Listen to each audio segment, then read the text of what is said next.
सबा भी शामिल है। और कौन कौन शामिल है आपके साथ? आप काला जादू भी करती रही हैं। इधर इधर उसका सर क्यों जलाया था? हमारे साथ तुम्हारी बहन के साथ ऐसे करता कोई तो फिर क्या करते? कोई शर्म नहीं है?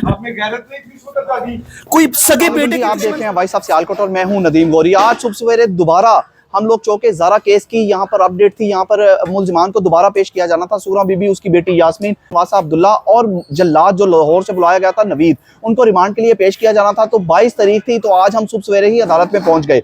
लेकिन यकीन माने मैंने इतनी सफाक औरत और जिन लोगों को अपनी पशेमानी बिल्कुल नहीं होती, जिन लोगों को जरा भी अपने किए पर अफसोस नहीं होता, आज हमारी उस औरत से मुलाकात हुई है। हमने इंटरव्यू करने की कोशिश की, सख्त सवाल किए, उसने आगे से हम पे हमला करने की कोशिश की, मतलब कोनियां मारती रही, हमें पीछे धकेलती रही।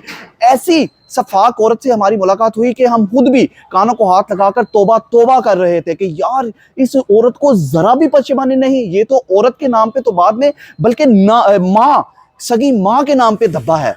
ज़ारा तो उसकी बहू थी, दूसरे की बेटी थी, इसकी अपनी नहीं थी, अपनी कोख से इसने जन्म नहीं था दिया। लेकिन इस सफाक औरत ने अपने बेटे का भी ख्याल नहीं किया जिसको इसने अपनी कोख से जन्म दिया था। इसने अपनी उस बेटी का भी ख्याल नहीं था किया जो इस पर इल्जाम लगाया जा रहा है कि 19 साल इसने अपनी बेटी को भी मार डाला था, क्योंकि उसने पसंद की शादी की थी। तो ये इल्जाम इस पर लगाए जा रहे हैं। जब हमने इसे सवाल करने की पुछाड़ की कोशिश की, मुसलसल इससे जवाब मांगने की कोशिश की, तो इसने बिल्कुल हमारे साथ बिल्कुल मिसबिहेव किया। आपको कोई शर्मिंदगी महसूस हो रही है?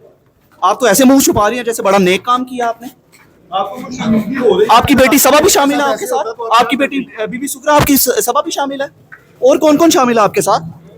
आप काला जादू भी करती रही हैं। इधर इधर उसका सर क्यों जलाया था? कोई शर्म आ रही है? आपको सजाए मौत हो जाए। नवीद, जल्लाद,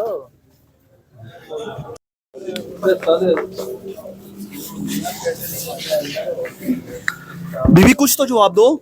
क्यों मारा अपनी बेटी जैसी? ये है, ये यास्मीन है, ये है सुगरा बीबी। सुगरा बीबी कोई शर्म है? मुझसे ये देखें, ये धक्के मार रही है, ये मुझे धक्के मार रही है। कोई शर्म नहीं है? कोई शर्म नहीं है आपको? कोई शर्म नहीं है आपको? अभी भी आप धक्के मार रही हैं। यास्मीन आप भी साथ शामिल थी।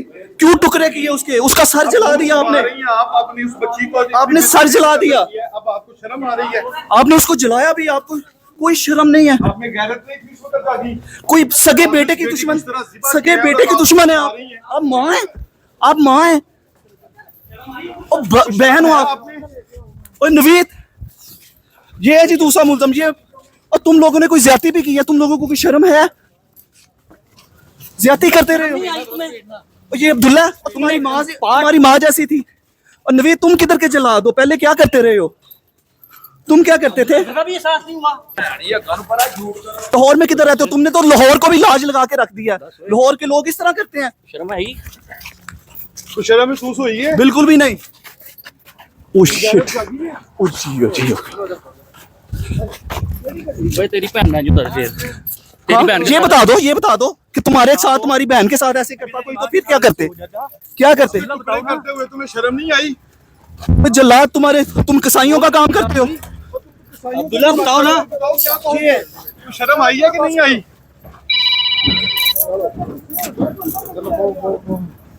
ये थे जी वो मुल्जिमान, सफाक मुल्जिमान। जिन लोगों का ख्याल था, ये प्रोपेगेंडा किया जा रहा था कि उसने अपने बयान के अंदर ये कहा है कि मुझे बड़ी पशेमानी है, बड़ी शर्मिंदगी है, मुझे अफसोस है, अपने किए पर शर्मिंदा हो रही हूँ। ऐसा कोई भी वाकया नहीं हुआ, कहीं पर उसने ऐसा कोई भी बयान नहीं दिया।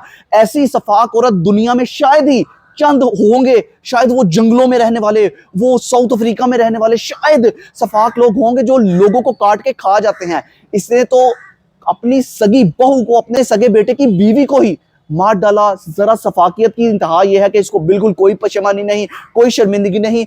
लेकिन इस केस का आगे बनेगा क्या? इस केस के हवाले से मैं आपको बता दूं कि आज उनको पेश तो किया गया था रिमांड के लिए, लेकिन पुलिस ने रिमांड की इस्तदा नहीं की। उसके बाद उनको जुडिशियल अदालत की जानिब से पूनम बदनाम की अदालत में इसको पेश किया गया, जबकि जज साहिबा ने इनको जुडिशियल करने के अहकाम जारी कर दिए हैं। पुलिस के मुताबिक आला कत्ल भी बरामद कर लिए गए हैं और पुलिस के मुताबिक इन्होंने कमिट भी कर लिया है अपना गुनाह। अब देखते हैं अदालतें इनको क्या सजा सुनाएंगी, क्या इनको सख्त से सख्त सजाएं सुनाई जाएंगी। इस पर हमारा अगला प्रोग्राम जरूर देखिएगा, क्योंकि इनकी सजाओं के हवाले से हमारा अगला प्रोग्राम है। फिलहाल इस अपडेट से अपने भाई नदीम गौरी को इजाजत दीजिए। अपना बहुत सा ख्याल रखिएगा और हमें दुआओं में याद रखिएगा। अल्लाह हाफिज। पाकिस्तान जिंदाबाद।